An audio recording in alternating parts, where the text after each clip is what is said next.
Tolong bujuk saya supaya sholat. Puasa saya lakukan, semua saya lakukan kecuali sholat. Ketika Allah perintahkan ibadah-ibadah yang lain, itu cukup perintah ayat saja turun. Allah perintah haji, ayat saja turun. Allah perintah puasa, ayat saja turun. Allah perintah bayar zakat, ayat saja turun. Tapi ketika Allah perintah sholat, tidak boleh ayat turun. Nabi dijemput oleh 2 malaikat, kemudian diajak naik, ketemu dengan Allah untuk menerima perintah ini. Kenapa? Karena perintah ini sangat penting. Mas, saya boleh dagang, bayar zakat sambil nyanyi. Saya boleh haji sambil nyanyi. Tawaf, labbaik Allahumma labbaik, labbaik la syarika laka labbaik. Boleh. Ya, saya bayar zakat boleh sambil nyanyi. Begadang jangan begadang. Kenapa? Sholat tak boleh. Allahu Akbar. Darah muda, darahnya pada batal sholat saya. Kenapa? Inilah puncak penghambaan kepada Allah. Jadi puncak penghambaan kalau saya meraku hamba, sholat. Yang paling mulia dalam tubuh kita, kepala. Adik-adik bercanda dipukul pantatmu masih senyum. Dorong dadamu masih senyum. Tapi jangan bercanda pukul kepalamu. Tak, kau pukul kepala saya pasti saya marah. Kenapa? Harga diri di sini. Tapi ketika kita sholat, anggota tubuh yang paling mulia, kepala, rendahkan seperti kakimu. Kita akan masuk ke next goal. Ini penting. Kalau saya sudah mulai ini. Oke. Ya, karena kalau saya mau sholat, saya melihat banyak koruptor sholat. Ya. Saya melihat banyak orang sholat yang kalau saya ajak ngomong main HP, nggak punya adab. Yang paling enak memang sholat tidak korupsi. Yang paling nyaman memang, paling ideal, sholat jujur. Tapi wala talbisul haqqa bil batil, kata Allah. Allah tidak mencampurkan antara hak dan batil. Sholatmu beda, puasamu beda, maksiatmu beda.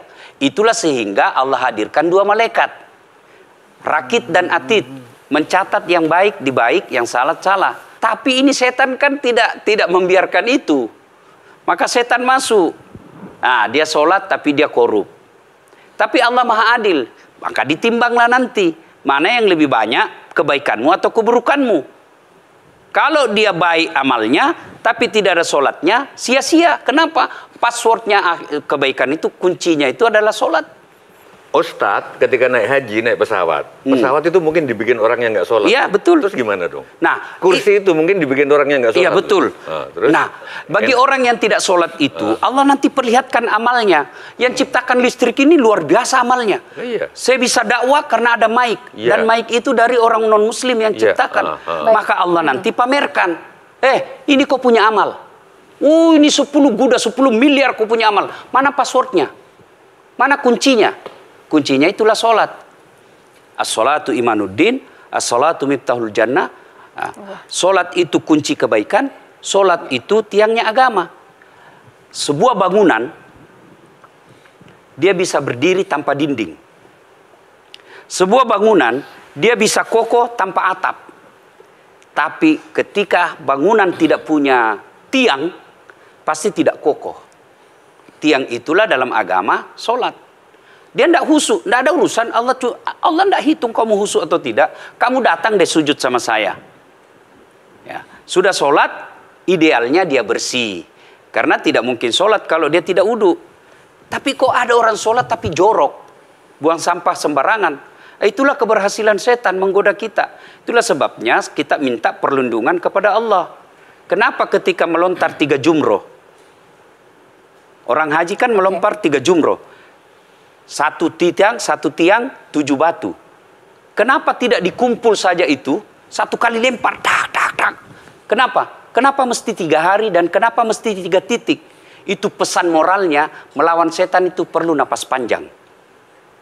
Dengar azan, jangan pikir setan, dia tebar itu. Tidak usah kau sholat, nanti kau tua. Anggaplah pergi sholat, setan menyerah, tidak. Buru-buru kamu, buru-buru. Akhirnya apa? Wudhu tidak sempurna. Anggaplah Anda wudhu dengan sempurna. Setan menyerah, tidak. Masuk masjid. Tidak usah sholat sunnah. Tidak usah sholat sunnah. Prinsipnya setan, kalau dia tidak bisa dikalah, jangan untung. Nah, gimana Mbak Teja? Udah teryakinkan? Oke.